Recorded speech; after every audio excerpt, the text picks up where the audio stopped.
तो ये लेक्चर 7 है और इसमें हम लोग इंटरसेक्शन ऑफ टू सेट्स की बात करेंगे। अगर दो सेट है उसका इंटरसेक्शन का क्या मतलब है।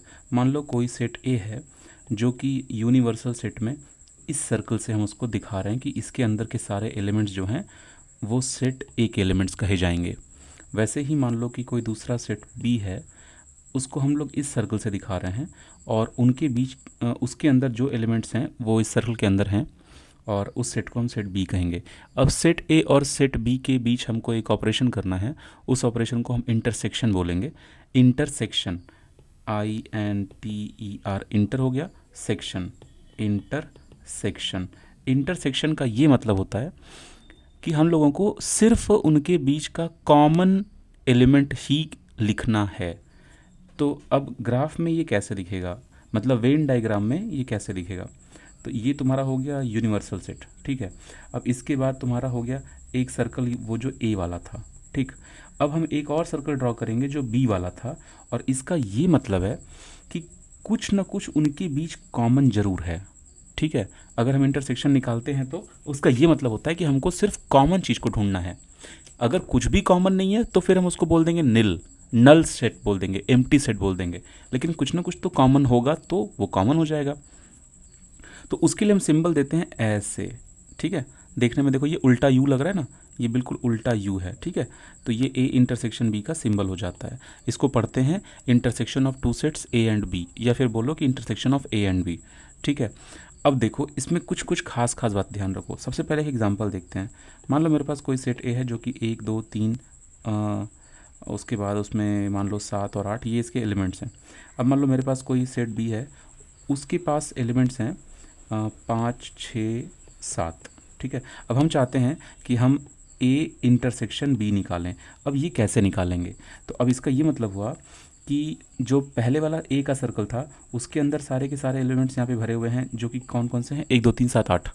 और बी के अंदर कौन कौन से एलिमेंट भरे हुए हैं, 5 6 7।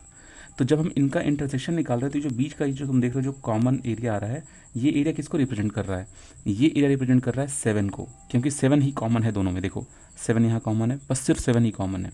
और जो बच गया वो ए का हिस्सा बच गया, तो उसमें क्या क्या बच गया, 1 2 3 और 8 बच गया। और ये जो बी का हिस्सा बच गया इसमें क्या बच गया, 5 और 6 बच गया, ठीक है। मतलब ये है कि जब तुम पूरा का पूरा ए कंसिडर करोगे तो सर्कल को ये पूरा कंसिडर करोगे।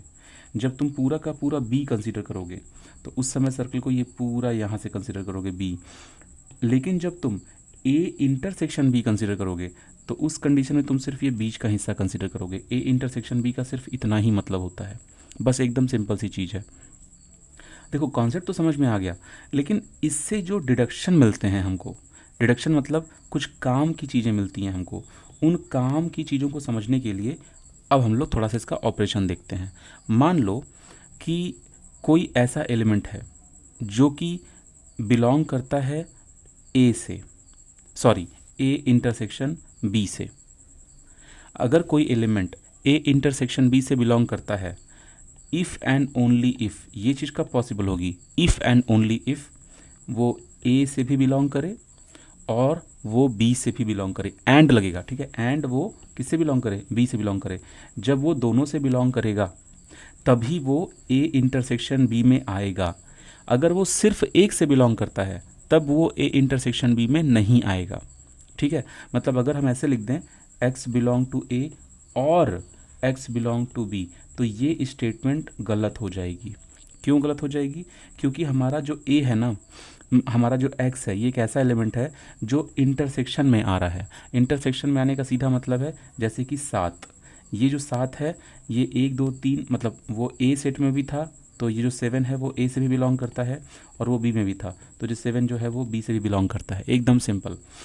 क्योंकि ये दोनों से बिलोंग करता है इसीलिए ये इंटरसेक्शन जब बना तो इंटरसेक्शन एक नया सेट बन गया ना, तो इसीलिए ये एक नए सेट से बिलोंग करता है, ठीक है। अब जैसे मान लो कि मदर है और फादर है, तो मदर और फादर ये किसी चाइल्ड को बर्थ मतलब पैदा करते हैं। तो वो जो चाइल्ड है ना वो मॉम से भी बिलोंग करता है, डैड से भी बिलोंग करता है।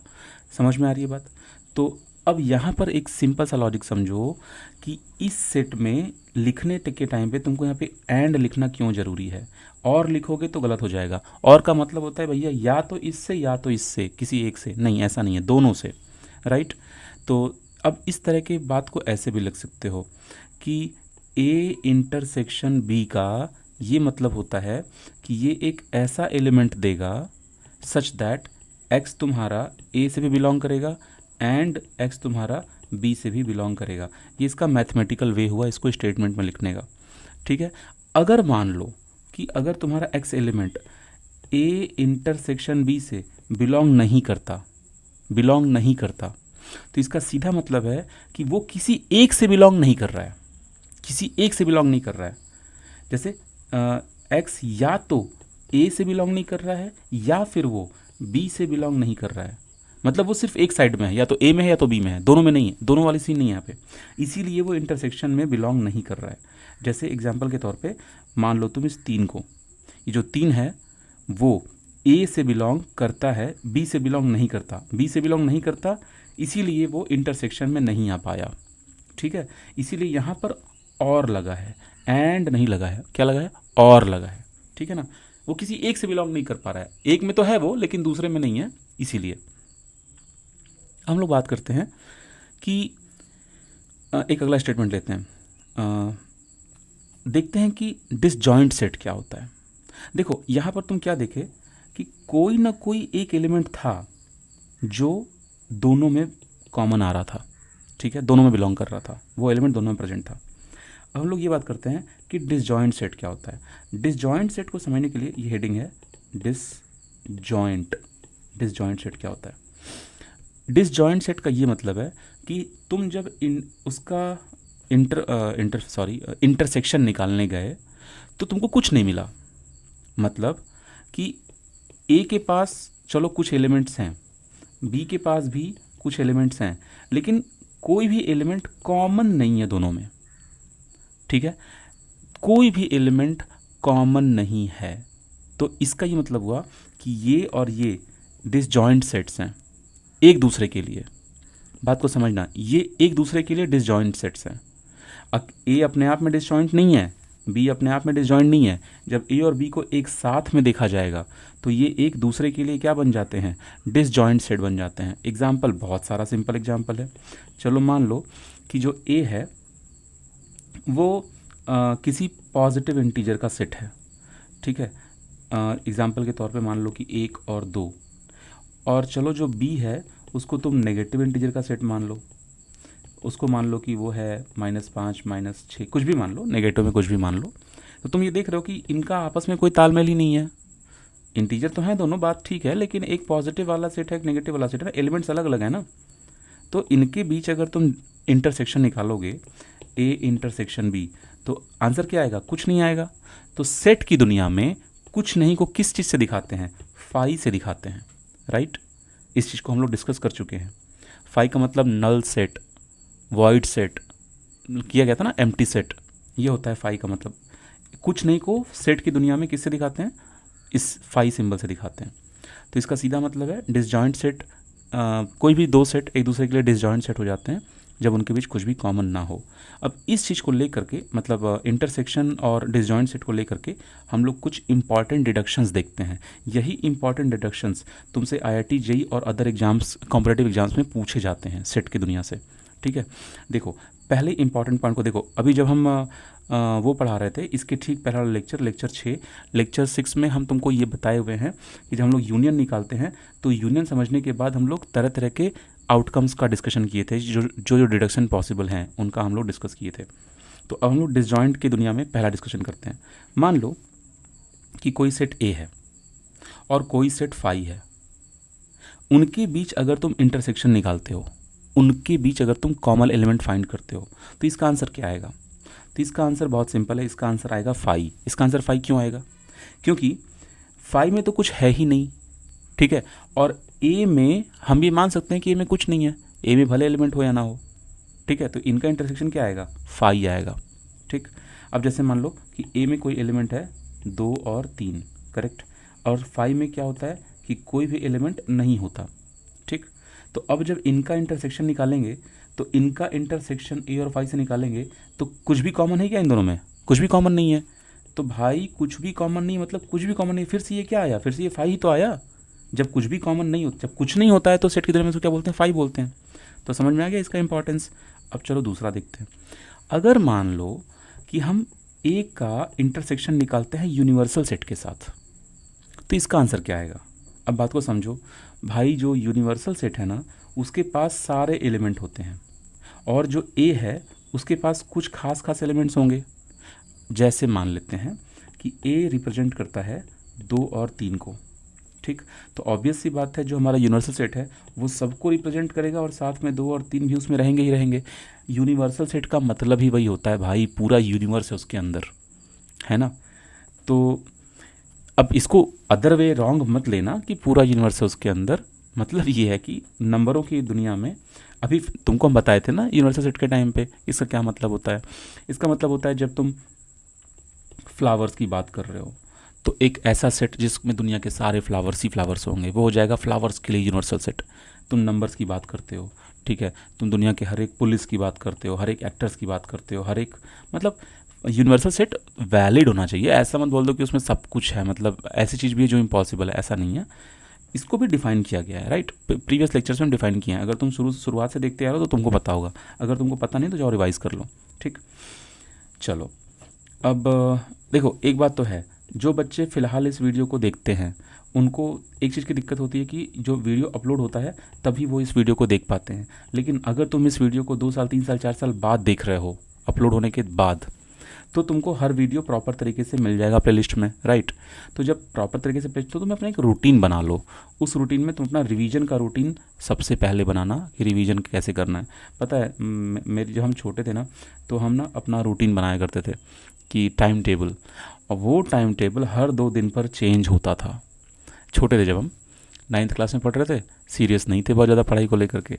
तो अब यार उस एज में ना खेल, अब एक बात तो है बचपन हमारा बहुत अच्छा बीता है, पूरा खेलते खालते एकदम दोस्तों के साथ। हालांकि फिजिक्स और मैथ में इंटरेस्ट था लेकिन उस एज में उतना ज़्यादा इंटरेस्ट नहीं था। मतलब बचपन एकदम ज़बरदस्त बीता है। और जब हम बहुत बच्चे थे ना 5 6 7 8, उस टाइम तो बचपन ज़बरदस्त बीता है। स्कूल में भी ज़्यादा वर्कलोड नहीं होता था, दोस्तों के साथ खूब घूमना फिरना, खूब मौज मस्ती खेलना, चोर सिपाही बहुत खेलते थे हम लोग, ये सब चीज़ें थी। और अभी वही हम कह रहे हैं कि तुम लोग अभी एक रिवीजन का शेड्यूल बना लो, क्योंकि आईआईटी जाने के लिए एक प्रॉपर तरीके से स्टडी करना बहुत ज़रूरी है। अब तुम लोग 11th क्लास में हो तो तुम लोग के अंदर सीरियसनेस लेवल बहुत ज़्यादा होना चाहिए, क्योंकि बस 1 या 2 साल बाद तुम किसी बीटेक कॉलेज में होगे। तो अगर तुम अभी सीरियसनेस लेवल डेवलप नहीं करोगे तो वहाँ जा कर के बर्बाद हो जाओगे, क्योंकि वहाँ का माहौल उसी तरह का होता है जिस तरह के तुम होते हो। अगर तुम एक बेटर पर्सन हो तो वहाँ जाके और बेटर बनोगे, और अगर तुमको दारू बीड़ी सिगरेट इसकी आदत लगी हुई है तो तुम वहाँ जा कर के एकदम बिगड़ जाओगे, डिस्ट्रॉय हो जाओगे। तो हर चीज़ को अभी इसी एज से मेंटेन करना शुरू करो, और हमेशा याद रखो छोटे छोटे चेंजेस करके तुम अपनी ज़िंदगी में बहुत बड़ा बड़ा बदलाव ला सकते हो। बड़ा बदलाव किसी की ज़िंदगी में एक ही दिन में नहीं होता, एक छोटा छोटा बदलाव लाना होता है। जैसे हम रोज़ सुबह इतने बजे ही उठेंगे, जैसे हम रोज़ सुबह इतने बजे नाश्ता करेंगे, हम रोज़ सुबह ये काम ज़रूर करेंगे। छोटे छोटे बदलाव लाने की हैबिट डालो, ऑटोमेटिक तुम एक दिन एक ऐसा आदमी, ऐसा औरत, मतलब एक ऐसी पर्सनालिटी बन के उभरोगे, लोग तुमको तुम्हारे अंदर बिलीव करना शुरू कर देंगे। समझे मेरी बात? तो छोटे छोटे चेंजेस करो। तो अभी तो क्योंकि ये वीडियो सीरीज़ डेवलप हो रही है, अभी तो हम इन वीडियोस को बना रहे हैं, स्लोली स्लोली बना बना के अपलोड कर रहे हैं। तो अभी जो फ़िलहाल जो बच्चे देख रहे हैं उनको थोड़ी सी इरेगुलरिटी ज़रूर मिल रही होगी मेरे वीडियोस से, कि मतलब एक राइट टाइम पे वीडियोस नहीं आ पाती हैं। लेकिन हम पूरी कोशिश करते हैं ज़्यादा से ज़्यादा वीडियोस दिन में बनाने की। मेरा ले दे करके मेरा मेन फोकस एरोस्पेस स्टूडेंट्स के वीडियोस पर रहता है, और जैसे ही हमको फ्री टाइम मिलता है हम तुरंत 11th क्लास की वीडियोस और 12th क्लास की वीडियोस बनाना शुरू कर देते हैं। अभी इस समय हम केमिस्ट्री के लिए टाइम नहीं निकाल पा रहे हैं, 11th क्लास की फ़िज़िक्स और 11th क्लास की मैथमेटिक्स पर ही हम अपना टाइम दे रहे हैं। लेकिन जैसे ही थोड़ा सा और टाइम मिलता है हम केमिस्ट्री की वीडियोस भी हिंदी लैंग्वेज में अपलोड करना शुरू कर देंगे। चलो अब शुरू करते हैं, क्योंकि देखो यार हमको जो चीज़ें आती हैं ना वो कल जब दूसरे चीज़ों में इन्वॉल्व हो जाएंगे, हमको कंपनी खोलनी है, रॉकेट कंपनी खोलनी है, जब इन चीज़ों में इन्वॉल्व हो जाएंगे तो मेरा टाइम बचेगा नहीं कि फिर हम तुम लोगों को फिजिक्स केमिस्ट्री मैथ उस तरह से पढ़ा सकें जैसा हम बिलीव करते हैं, जैसा हमको आता है। तो इसीलिए हम ये सारे वीडियो सीरीज फटाफट बना के अपलोड कर रहे हैं। तो अब हम ये कह रहे थे कि जब हम ए और यू का मतलब यूनिवर्सल सेट का इंटरसेक्शन निकालेंगे तो उनके बीच कौन कौन सा कॉमन एलिमेंट है, उनके बीच जो कॉमन एलिमेंट है वो दो तीन ही तो होगा ना। तो इसका मतलब उसका आंसर फिर से क्या आ जाएगा, ए ही तो आ जाएगा। तो वही हम यहाँ पे सेकंड आउटकम बता रहे थे कि ए इंटरसेक्शन यूनियन करोगे तो उसका आंसर ए आ जाएगा, क्योंकि इसमें दो तीन है और इसमें सब कुछ है, तो इन दोनों के बीच क्या कॉमन आया, दो तीन ही तो कॉमन आया, इसलिए वो क्या हो जाएगा, ए हो जाएगा। चलो अब देखते हैं हम लोग तीसरा और बहुत इम्पॉर्टेंट आउटकम। अब ये आउटकम ये कहता है कि अगर मान लो कि तुम ए के साथ ही इंटरसेक्शन निकाले तो इसका मतलब सारे के सारे एलिमेंट्स कॉमन हो जाएंगे, तो वो फिर से ए हो जाएगा। चौथा वाला ये ऐसे समझो, अगर तुम ए का इंटरसेक्शन बी के साथ निकालते हो तो जो भी आंसर आएगा वो ए में भी कॉमन होगा और वो बी में भी कॉमन होगा। ठीक है, तो इसका मतलब ए इंटरसेक्शन बी जब निकलेगा तो वो ए का भी सबसेट हो सकता है और ए इंटरसेक्शन बी का भी सबसेट हो सकता है। बात क्लियर हो गई ना। मतलब क्योंकि जो एलिमेंट्स निकल के आएंगे वो ए में भी कॉमन होंगे, बी में भी कॉमन होंगे। जैसे मान लो अगर हम कोई सेट ए लेते हैं, उसका एग्जांपल हम 2 और 3 और 4 लेते हैं। हम कोई सबसेट बी लेते हैं, उसका एग्जांपल हम 4 और 5 लेते हैं। ठीक, तो अब हम जब ए इंटरसेक्शन बी निकालेंगे, यार हम बार बार यहाँ पर ए लिख दे रहे हैं, एक्चुअली ये सिर्फ इंटरसेक्शन है। जब ए इंटरसेक्शन बी निकालेंगे तो इसका आंसर कितना आएगा, 4 आएगा। तो ये जो 4 है वो ए का भी सबसेट है और ये जो 4 है वो बी का भी सबसेट है। मतलब ये जो 4 है वो किसका सबसेट है, वो 2 3 4 का भी सबसेट है। और ये जो 4 है वो किसका सबसेट है, 4 और 5 का भी सबसेट है। तो वही हम कहना चाह रहे थे कि जो ए इंटरसेक्शन बी होता है वो ए का भी सबसेट होगा और वो बी का भी सबसेट होगा। ठीक है ना। अब चलो सबसे इम्पॉर्टेंट चीज़, एक्चुअली जब तुम इंटरसेक्शन और यूनियन को एक साथ समझोगे तो और मज़ा आएगा। उसका एक एग्जांपल देखते हैं। मान लो हम तुमको एक डायरेक्ट चीज़ लिखवा देते हैं, उसके बाद हम तुमको उसको एग्जांपल से समझाते हैं। चलो मान लो कि तुम ये लिख दिए ए इंटरसेक्शन बी, ये ये एक्चुअली ये सबसेट होगा, लेट मी कंप्लीट दिस, ये सबसेट होगा ए यूनियन बी का। अब ये चीज़ तुम कैसे समझोगे भाई कि ये सही है या गलत। देखो कैसे ये चीज़ सही है, एग्जाम्पल के तौर पे समझो। देखो ए के जो एलिमेंट होंगे और बी के जो एलिमेंट होंगे उनमें जो कॉमन एलिमेंट निकलेगा वो पूरा का पूरा ये एलिमेंट हो जाएगा जो कॉमन होगा दोनों में। और ऑब्वियस सी बात है जो इन दोनों में कॉमन होगा वो इनके यूनियन में तो आएगा ही आएगा ना। तो ऑब्वियस सी बात है सबसेट तो होगा ही होगा। एग्जाम्पल से समझो, मान लो कि 2 3 4 तुम्हारा सेट ए है, 4 5 तुम्हारा सेट बी है। तो ए इंटरसेक्शन बी क्या होगा, ये क्या होगा, ये होगा 4। अब ए यूनियन बी क्या होगा, ए यूनियन बी में 2 3 4, 4 2 बार है तो उसको 2 बार मत लिखो, तो 2 3 4 और 5 ये सारे के सारे एलिमेंट आ जाएंगे। तो अब तुम देखो कि जो 4 है वो इस बड़े सेट में भी तो प्रेजेंट है ना, इसीलिए ए इंटरसेक्शन भी इसका सबसेट हुआ कि नहीं हुआ, हो गया ना। तो ये आउटकम्स जो हम लिखवा रहे हैं इनको डिडक्शन कहते हैं। डिडक्शन मतलब कि वो खास पॉइंट्स जो हम काट के लिख रहे हैं, काट के मेन जगह से लिख रहे हैं, ये हो गया डिडक्शन।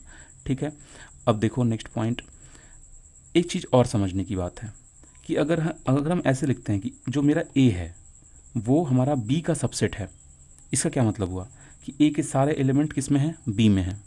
ठीक, ये क्या इम्प्लाई करता है, ये इम्प्लाई ये करता है कि अगर हम ए का बी के साथ इंटरसेक्शन निकालेंगे तो उसका आंसर क्या आएगा, पूरा का पूरा ए आ जाएगा। क्यों, क्योंकि हमको पहले से पता है कि ए के सारे एलिमेंट बी में थे, तो पूरा का पूरा ए क्या था, वो बी के अंदर था। तो इंटरसेक्शन जब बी निकालेंगे तो वो ए आ जाएगा। एग्जांपल समझो, मान लो ए का आंसर है 2 और 3, ठीक है, और मान लो बी का आंसर है 2 3 और 4। तो इन दोनों को देख करके 2 और 3 कॉमन दिख गया हमको, तो हम साफ साफ कह सकते हैं कि ए जो है वो किसका सबसेट है, बी का। तो ये लाइन क्लियर हो गई, यहाँ हमारी लाइन जो लिखी हुई है क्लियर हो गई। अब हम ए इंटरसेक्शन बी अगर निकालते हैं तो भी तो वो पूरा का पूरा ए आ जाएगा। क्यों, क्योंकि 2 और 3 ही तो इंटरसेक्शन में आएगा, राइट। चलो बहुत अच्छी बात हो गई। अब यहाँ पर हम लोग एक खास आउटकम और समझते हैं, डिडक्शन और समझते हैं कि मान लो कि कोई सेट हमारा ए है, ठीक है, इस सेट ए के हम एलिमेंट्स निकालना चाहते हैं, तो नंबर निकालेंगे एलिमेंट्स का, तो वो आया पी। अब मान लो कि हमारे पास कोई सेट बी है, उसके एलिमेंट्स कितने हैं वो जानना चाहते हैं, तो चलो मान लो वो आ गया क्यू। तो इसका ये मतलब होता है कि अगर हम मतलब मिनिमम पॉसिबिलिटी क्या होगी, जैसे हम लोग लास्ट टाइम समझे थे यूनियन वाले में कि minimum number A intersection B का अगर हम निकालेंगे तो एक्चुअली वो ज़ीरो हो सकता है, ज़ीरो हो सकता है। और अगर हम मैक्सिमम निकालने की कोशिश करें, मैक्सिमम, ठीक है, नंबर किसका, ए इंटरसेक्शन बी का, तो वो हो सकता है कि मिनिमम पी क्यू, मतलब पी और क्यू के बीच जो मिनिमम पड़ेगा, या ये वाला या ये वाला, वो मिनिमम आंसर ही इनके इंटरसेक्शन का नंबर होगा। ठीक, अब इस चीज़ को एग्जांपल से समझ लो, क्योंकि ये चीज़ बहुत ज़रूरी है एग्जांपल समझना। चलो मान लो एग्जांपल लेते हैं कि मेरे पास एन है, सॉरी कोई सेट ए है जो कि 5 है, मतलब इसमें कोई एलिमेंट नहीं है, ठीक, कोई एलिमेंट नहीं है। ये भी समझ सकते हो, या फिर मान लेते हैं कि मेरे पास कोई सेट है जिसके पास मान लो नंबर ऑफ़ एलिमेंट्स कितने हैं, 2 और 3, चलो ठीक है 2 और 3 एलिमेंट है। मान लो बी एग्जांपल ले लो, इसके पास एलिमेंट कितने हैं, 4 और 5। तो अब तुम देखो कि 2 और 3 और 4 और 5, अब यही तो सबसे ख़राब से ख़राब पॉसिबिलिटी है कि जब तुम इंटरसेक्शन निकालो तो तुमको कुछ ना मिले, कुछ ना मिले मतलब 5 मिले। जब 5 मिलेगा तो उसमें कितने एलिमेंट आएंगे, 0 एलिमेंट आएंगे। तो ये चीज़ हो गया कि मिनिमम निकाले तो कितना आएगा, मिनिमम 0 पॉसिबल है। मिनिमम कितना पॉसिबल है, 0, उससे ज़्यादा नहीं पॉसिबल है, नेगेटिव में तो पॉसिबल ही नहीं है। तो 0 पॉसिबल है क्या इंटरसेक्शन बी में, हाँ पॉसिबल है, तो वही 0 लिखा हुआ है। इंटरसेक्शन में मिनिमम कितना पॉसिबल है, 0, वो लिखा हुआ है यहाँ पे। अब मैक्सिमम की बात करते हैं, ठीक है। मैक्सिमम का ये मतलब होता है, चलो मान लेते हैं कि हमारे पास कोई सेट ए है, उस सेट में 2 और 3 आ रहा है। अब कोई सेट बी है, उस सेट में हमारा 2, 3 और 4 आ रहा है, ठीक। अब हम क्या करते हैं कि हम जानना चाहते हैं कि जब हम इस सेट का, ये देखो इसमें कितने नंबर ऑफ़ एलिमेंट्स हैं, ए में 2, और इस वाले में कितने नंबर ऑफ़ एलिमेंट्स हैं, 3, 1 2 3, करेक्ट, और इसमें 1 2। अब हम चाहते हैं कि हम ये जानें कि जब हम इनका इंटरसेक्शन निकालते हैं तो मैक्सिमम कितना पॉसिबल है, मैक्सिमम कितने एलिमेंट्स पॉसिबल हैं। तो भाई मैक्सिमम 2 ही एलिमेंट ना पॉसिबल हैं, मतलब इसको पी कहो इसको क्यू कहो, तो पी और क्यू में से जो कम होगा मैक्सिमम उतने ही एलिमेंट्स आएंगे ना इंटरसेक्शन में। तो ए इंटरसेक्शन बी निकालो तो उसमें क्या लिखोगे, 2 और 3 ही तो लिखोगे, इस 4 को थोड़ी लिख दोगे। तो 2 और 3 जब लिखेंगे तो हमको पता चल गया कि अच्छा ठीक है 2 आया आंसर, 2 मतलब कितने एलिमेंट्स आए, 2 आए, तो इसका जब तुम एलिमेंट निकालोगे तो वो 2 आएगा। तो ये जो 2 है, 2 और 3 में छोटा कौन है, 2 छोटा है, इसीलिए यहाँ पे मिनिमम लिखा गया था। समझ में आ गई बात। अब देखो, अब हम लोग इसके बाद चलेंगे डिफरेंस ऑफ सेट को समझने के लिए। डिफरेंस का सीधा मतलब होता है कि उन एलिमेंट्स को हटा दो जो कॉमन थे, एकदम सिंपल, उन एलिमेंट्स को एकदम हटा दो जो कॉमन थे, उसके बाद जो बच गया वो डिफरेंस हो गया। समझ रहे हो बात, समझाते हैं कैसे। अब अगला हेडिंग है डिफरेंस ऑफ सेट। तो चलो डिफरेंस ऑफ सेट को अलग वीडियो में कवर करते हैं।